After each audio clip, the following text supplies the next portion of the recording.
Amados hermanos, buenos días, bienvenidos nuevamente. Vamos a ir hoy a una cita que se encuentra, buenos días, en el segundo libro de Samuel, capítulo 24, versículo 12. Vamos a ir ahí para posicionarnos antes de que me vaya a extraviar yo como el día de ayer y no encontrar la cita. Segundo Samuel 24, capítulo, versículo 12. Mientras usted le encuentra, yo voy a ir a la siguiente reflexión que nos envió un hermano uno de estos días en el grupo de varones, y él manda una reflexión hermosa. José salió del pozo, decía esta reflexión. José salió del pozo, Daniel salió de una cueva, Jonás salió del pez, Elías igualmente de una cueva, Sadrach, Mesac y Abednego salieron del fuego. Terminaba la reflexión diciendo: ninguno de ellos se quedó en ese lugar, sino que todos fueron librados de la prueba. Y reflexionando en esto, efectivamente, ninguno de ellos quedó en esa situación, sino que fueron librados por Dios, librados por esa gracia que Dios manifestó a sus vidas. Y reflexionando un poquito más allá en torno a esto, pensaba yo, ¿y qué es el horno de fuego hoy en nuestra vida, sino en el mundo en el cual nos encontramos? ¿Qué es el pez que quiere devorar nuestras vidas, sino este mundo que con sus afanes, con sus preocupaciones, quiere mitigar o ahogar la fe que una vez fue sembrada en los santos? ¿Qué es la cueva que nos hace escondernos ante la persecución y el temor de lo que viene, de las declaraciones que constantemente escuchamos en los diversos medios de comunicación, en las redes sociales, y vamos y nos refugiamos en una cueva así como lo hizo Elías? ¿Qué es este mundo sino precisamente un horno de fuego, un foso de los leones? Es un lugar donde del cual queremos huir. Pero si nosotros entendemos que Jesús murió y resucitó, no solamente entenderemos que Él fue victorioso sobre toda fuerza del enemigo, sino que además de eso, nosotros podremos salir de esta cueva que es el mundo, porque Él salió de una tumba. Si Él salió de una tumba, resucitó, se levantó entre los muertos, la muerte no tuvo dominio sobre Él, y nosotros igualmente podemos salir en esta circunstancia. Hermano, ¿qué nos queda a nosotros sino descansar y esperar en su gracia? Qué difícil en ocasiones es, en la prueba, en la dificultad, esperar en la gracia de Dios. No esperamos, y precisamente es el título de esta mañana: esperando en su gracia. ¿Por qué? Porque su poder se perfecciona en nuestra debilidad.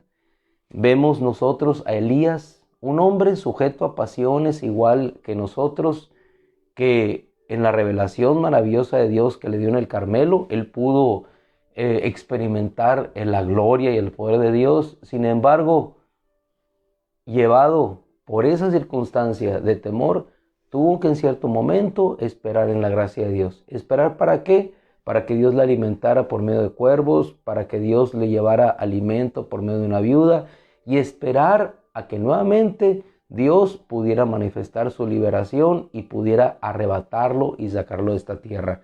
Y ese fue el modelo. Fue arrebatado, sacado, esperando solamente en Dios. Y así encontramos la vida de José. Igualmente, José en un pozo, esperando solamente en Dios hasta que Dios hiciera su obra. No hay nada más maravilloso y más poderoso espiritualmente que esperar en la gracia de Dios. ¿Por qué? Porque la gracia de Dios nos responderá de una manera inusual.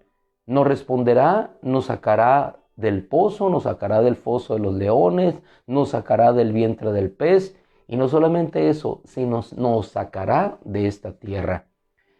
El segundo libro de Samuel, capítulo 24, podemos ver allí un tropiezo de David. Él censó al pueblo.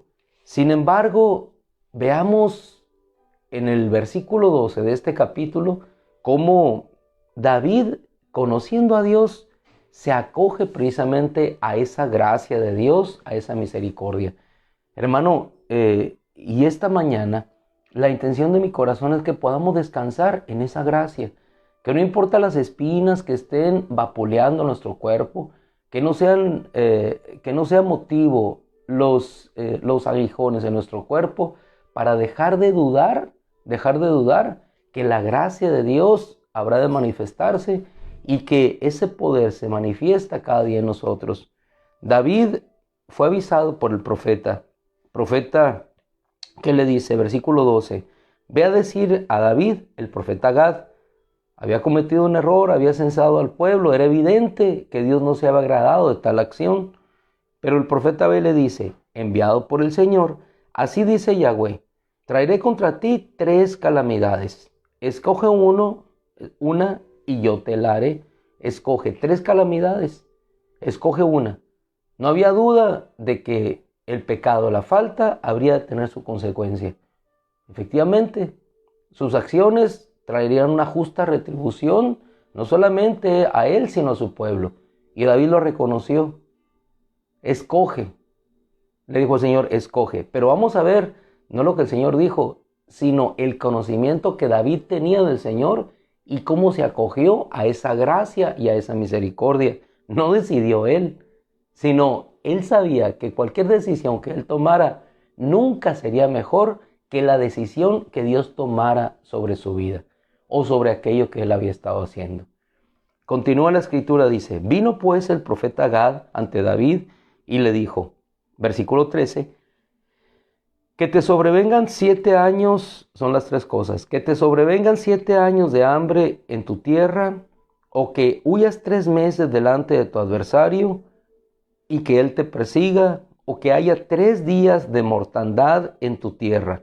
Ahora pues, considera qué respuesta he de dar al que me envió a ti. Vaya peso de responsabilidad. Cualquiera de las 3 cosas que el Señor le había mandado eran sumamente difíciles. Imagínese usted, sobrevengan 7 años de hambre en tu tierra, a consecuencia de la decisión que tú tomaste, o que huyas 3 meses delante de tu adversario y que él te persiga, o que haya 3 días de mortandad en la tierra. Probablemente cualquiera de nosotros hubiéramos elegido la segunda, pues que me persigan a mí. ¿Por qué? Porque yo fui el culpable. Pero David respondió de una manera que nos evidencia la sumisión y el descansar en él y esperar en esa gracia. Respondió David, versículo 14, cuando le dijo el profeta, considera pues qué respuesta he de dar al que me envió a ti. Ahora Dios no le habló directamente a él, le envió un profeta, como para hacerle ver y reconocer que lo que había hecho no había estado correcto. No fue una voz directa del Señor, fue una llamada suave de atención por medio de otra persona que le dijo, David, dime qué quieres que haga. Es decir, un distanciamiento. Versículo 14, entonces David respondió al profeta Gad, diciendo, estoy en gran angustia. Claro, estoy en gran angustia porque no sabemos qué escoger. Cualquiera de las 3 cosas que elija son situaciones que van a afectar a mi vida, a mi familia, y no solamente a mi vida, a mi familia, sino a todos aquellos que Dios ha puesto bajo mi cuidado. Escoge, David. Entonces él dice de la siguiente manera, estoy en angustia.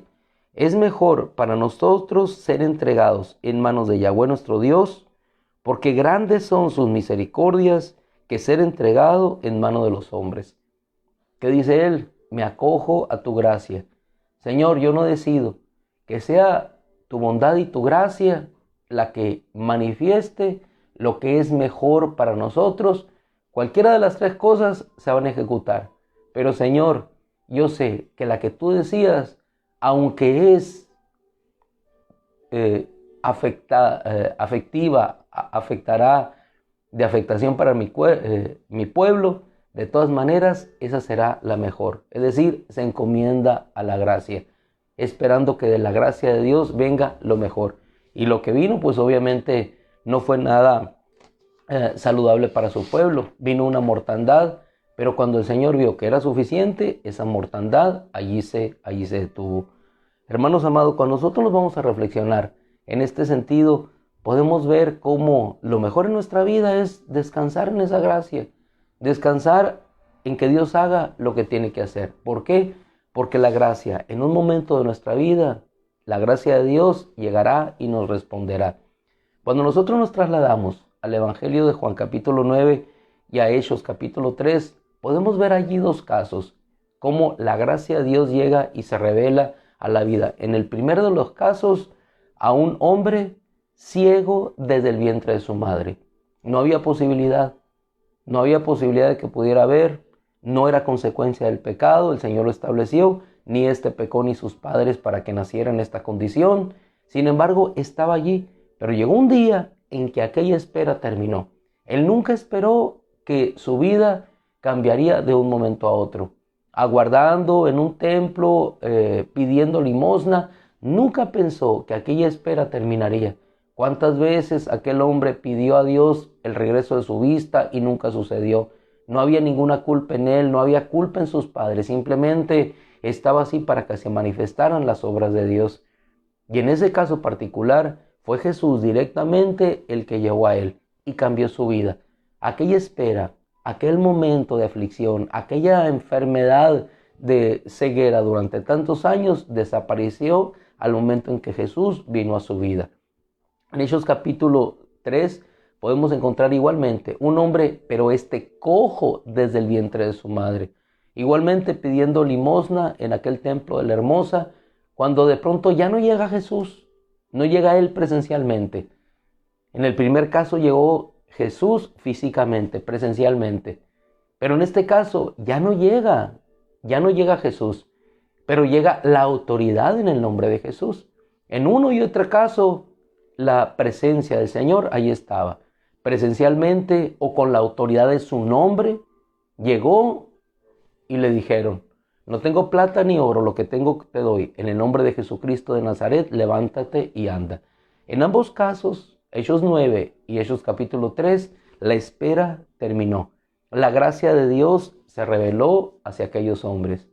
Hermanos amados, Dios presente, como lo estuvo con el ciego, o ausente presencialmente, pero presente por su poder, siempre estará allí para sacarnos de cualquier situación y la prueba terminará.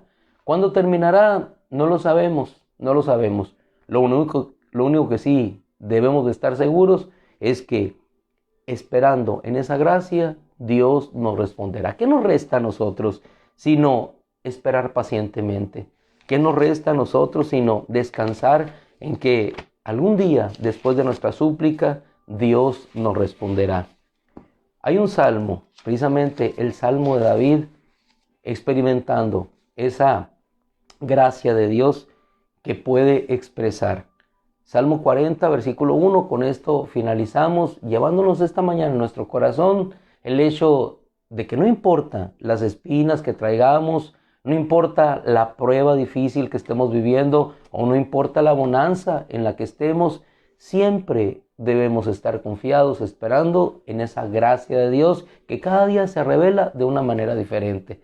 En algunos días se revela haciéndonos salir victoriosos de una situación en corto plazo.